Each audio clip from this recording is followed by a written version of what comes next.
Andrej Plenković, the Croatian Prime Minister, he arrived a few minutes ago, Steve, and he refused to be drawn on whether the Europeans would have a problem negotiating with a separate British Prime Minister.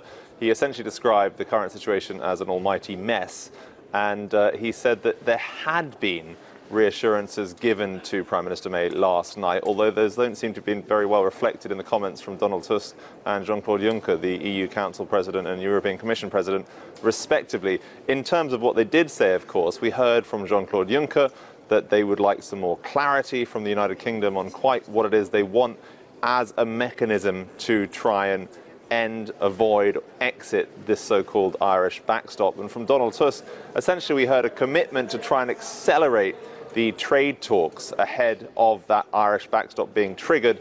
And once it was triggered, he said, this is all hypothetical of course, the Europeans would continue working at speed to try and negotiate a free trade agreement that would essentially nullify the need for such a backstop to exist. So we're still waiting on quite a few European leaders to arrive here. Some of them, as you might imagine, avoiding the cameras. They've probably had quite enough of Brexit for the time now, but we're just waiting for a few more of these European leaders to arrive behind me. Just one more for me. In terms of other scenarios, and gosh, you've tried to explain so many over the months and now it seems years almost as well. But in terms of obviously stockpiling in the UK and people worrying about other scenarios, is everyone now planning for a no Brexit? Is that coming now to more of a base case scenario, a no deal Brexit, Willem?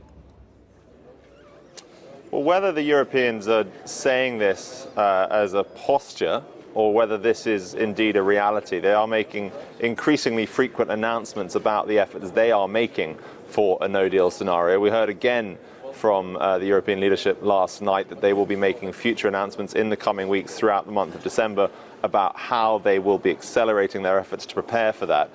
Interesting interview this morning on BBC Radio with the Cabinet Minister David Lidington, essentially the Deputy Prime Minister of the United Kingdom, saying to his interviewer that he saw this, if this proposal from Theresa May, the compromise deal as he described it, is not approved by the Parliament, and we now know that vote will take place in January rather than any time before Christmas. He said that essentially the two choices left after that are no Brexit, which would presumably take place after a second referendum, and no deal. So something that the British government now very clearly agreeing with their European counterparts is a problem. And this is where it gets obviously quite interesting from the Irish perspective, because of course no deal has a very, very negative set of consequences for that border between Northern Ireland and the Republic of Ireland. It would automatically become a so-called hard border if there is no agreement between the two sides. So Theresa May running out the clock on this vote, getting closer and closer to that March 29th deadline, not only puts pressure on members of her own party and other parliamentarians in Westminster to approve her version of Brexit, but also, of course, increases the pressure on Leo Varadkar, the Irish Prime Minister, that he does not want to see that hard border and certainly does not want to see it happen under a no-deal scenario. Hi, I'm Joanna Bersecci and thank you for watching. You can check out more of our videos by clicking on the boxes on the screen. And don't forget to subscribe to our channel for more from CNBC International. Thank you for watching.